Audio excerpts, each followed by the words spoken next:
Hello everyone. So daily CSAT series में आज reasoning में हम करने वाले हैं कुछ और प्रैक्टिस क्वेश्चन प्रीवियस ईयर से ही। ओके, चलो देखते हैं, स्टार्ट करते हैं। पहला क्वेश्चन है, ये सीसेट 2017 से है। In a test Randhir obtained more marks than the total marks obtained by Kunal and Debu। चलो मैं थोड़ा सा इसको साथ में लिखता जाता हूं कि रणधीर के मार्क्स जो हैं वो कुणाल और देबू के टोटल मार्क्स से ज्यादा है। Right, the total marks obtained by Kunal and Shankar are more than those of Randhir. Kunal and Shankar के जो हैं वो रणधीर से ज्यादा है। ओके, चलो इसको भी समझेंगे। सोनल, अच्छा ये शंकर को SH लिख लेते हैं क्योंकि सोनल भी है। Sonal obtain more marks than Shankar. Okay, Sonal के शंकर से ज्यादा है। Neha obtain more marks than Randhir. Neha के रणधीर से ज्यादा है। Who among them obtain highest marks. चलो हाईएस्ट बताना है हमें, तो मैं इसको थोड़ा सा समझने की कोशिश करता हूं। पहले बात तो अगर रणधीर के इन दोनों से ज्यादा थे, राइट, इन दोनों से ज्यादा थे, दोनों के सम से ज्यादा, तो इसका मतलब दोनों इंडिविजुअल से भी ज्यादा थे।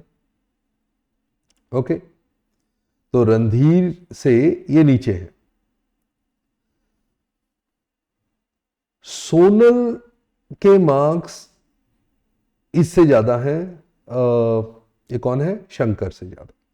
अब पहले तो यहां देखते हैं, इसको समझते हैं स्ट्रक्चर को, कि अगर इन दोनों का सम रणधीर से कम था, बट जब मैंने ये D की जगह पे, इसकी जगह पे शंकर को लगाया, तो इन दोनों का सम रणधीर से ज्यादा हो गया। पहले कम था, अब रणधीर से ज्यादा हो गया। तो यानी कि शंकर जो है उसके मार्क्स पक्का इससे D से, देबू से ज्यादा है। देबू से ज्यादा वाला ही आया होगा ना। शंकर के मार्क्स देबू से तो ज्यादा है, राइट, और शंकर से सोनल के ज्यादा है, ये हमें यहां पता है, राइट। रणधीर के मार्क्स कोमल को कुणाल, राइट, कुणाल और देबू से ज्यादा थे। तो देबू ये रहा, कुणाल आई डोंट नो कहां है, बट कुणाल और देबू दोनों से ज्यादा हैं रणधीर के मार्क्स, राइट, और रणधीर से ज्यादा है नेहा के मार्क्स। अब मुझे ये बताओ कि क्या मैं नेहा को और इनको कंपेयर कर सकता हूं? कहीं पे कंपैरिजन हो सकता है? पॉसिबल ही नहीं, राइट। तो आई विल से डेटा इनएडिक्वेट। हमारा ये तो जरूर हो रहा था कि रणधीर के मार्क्स इन दोनों से ज्यादा थे, के और डी से ज्यादा थे। उससे मुझे इक्वेशन से पहले पता लग गया कि के और डी से दोनों से ज्यादा तो रणधीर के मार्क्स थे, बट देबू की जगह पे शंकर आ गया तो रणधीर से ज्यादा हो गए। तो देबू से शंकर के ज्यादा है ये पता है, और शंकर से सोनल के ज्यादा है ये पता है। बट इधर अगर नेहा के रणधीर से ज्यादा है तो हमें नहीं पता कितने ज्यादा, राइट। तो नेहा का स्कोर ये पक्का पता है देबू से भी ज्यादा होगा, कुणाल से भी ज्यादा होगा, रणधीर से भी ज्यादा होगा। बट शंकर और सोनल के बारे में आप कमेंट नहीं कर सकते।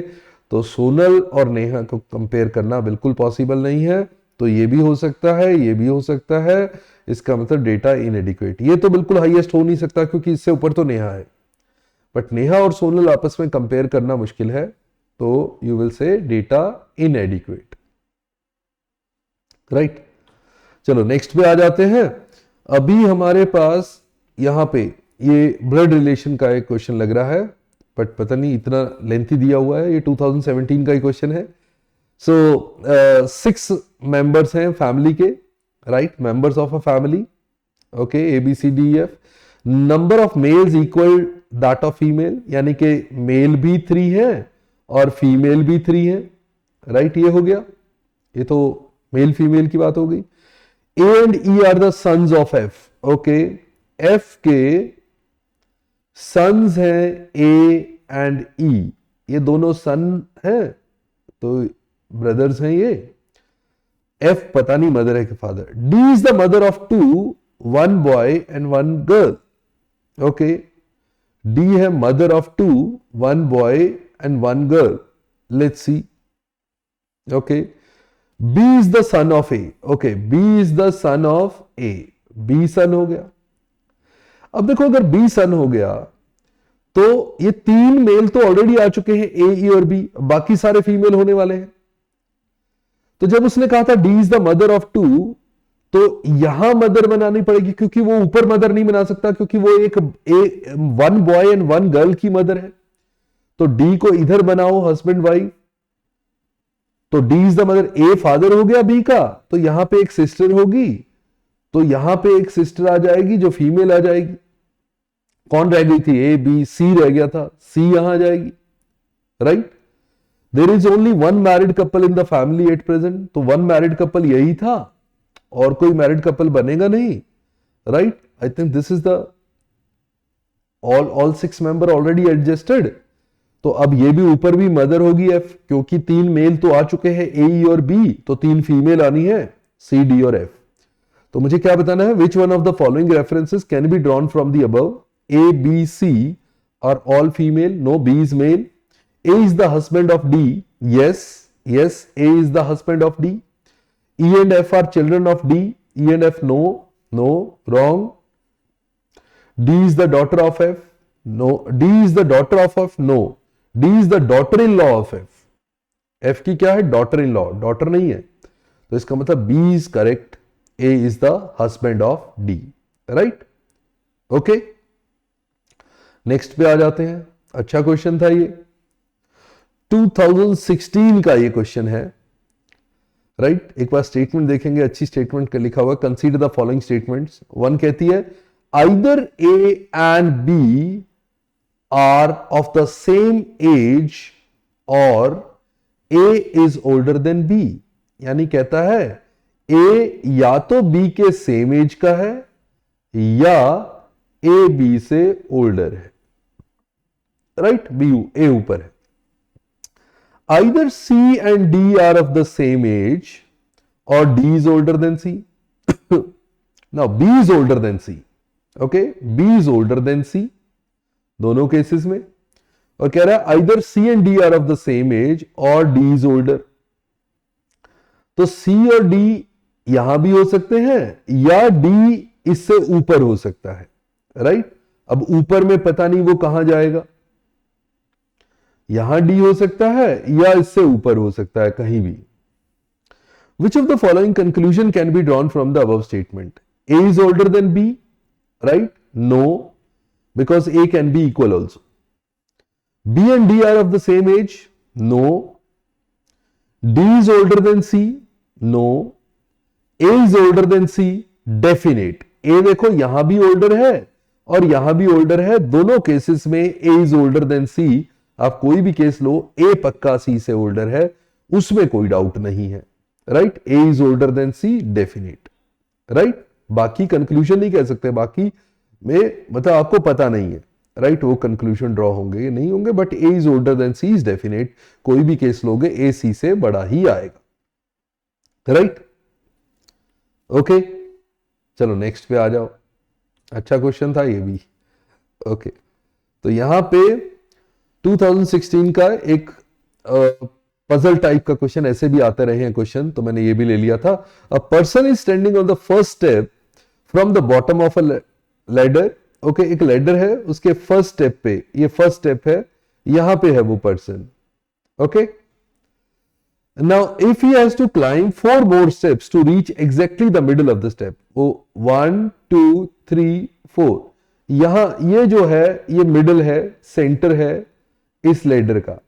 तो अगर मिडल से नीचे 4 हैं तो ऊपर भी 4 होंगी, तो total number of steps in the ladder 4 ऊपर 4 नीचे 1 मिडल, तो कितना होगा? 9, राइट। ये पहले स्टेप पे वो था, 4 और चढ़ेगा तो 5वें स्टेप पे पहुंच जाएगा। अगर 5वां मिडिल है तो उसके नीचे 4 है, उसके ऊपर भी 4 होंगे, तो 4 ऊपर 4 नीचे एक मिडिल, तो 9 हो जाएंगे, राइट। और वैसे भी जब मिडिल स्टेप कहता है it can not be even number of steps, right. 10 step की अगर लैडर हो तो मिडिल में कोई स्टेप आएगा ही नहीं, 5 ऊपर 5 नीचे, बीच में कुछ होगा नहीं, राइट। तो इसका मतलब ऑड ही आंसर आना था, तो 8 और 10 तो नहीं हो सकते थे, राइट। ये आप वैसे ही ऑब्जर्वेशन है, अदरवाइज तो आप बहुत सिंपल क्वेश्चन था, पहले स्टेप पे था, 4 ऊपर गया, 5वें स्टेप पे आए, मिडिल है, तो 4 नीचे 4 ऊपर 9 हो गए। ओके, तो बी ऑप्शन आपका करेक्ट आंसर हो गया। और आज के लिए इतना ही था। ये सक्षम सीसेट कोर्स है, हमारा बैच 4 अनाउंस हो चुका है, और अगर ये कंप्लीट कोर्स होता है, इसमें कंप्लीट कोर्स है, सारे आपके जो कंसेप्ट के लिए जो सेशंस हैं पूरे, हर एक सेशन के साथ आपके पीडीएफ असाइनमेंट है, प्रैक्टिस असाइनमेंट है, और टेलीग्राम ग्रुप में भी आप हमसे जुड़ सकते हैं डाउट्स के लिए, otherwise live doubt resolution session भी, टॉपिक वाइज टेस्ट भी, और मॉक्स भी, कंप्लीट पैकेज। मतलब आपको कुछ और करने की जरूरत नहीं है सीसेट क्वालिफाई करने के लिए, right. Okay, see you in the next session, bye bye, नमस्ते, जय हिंद।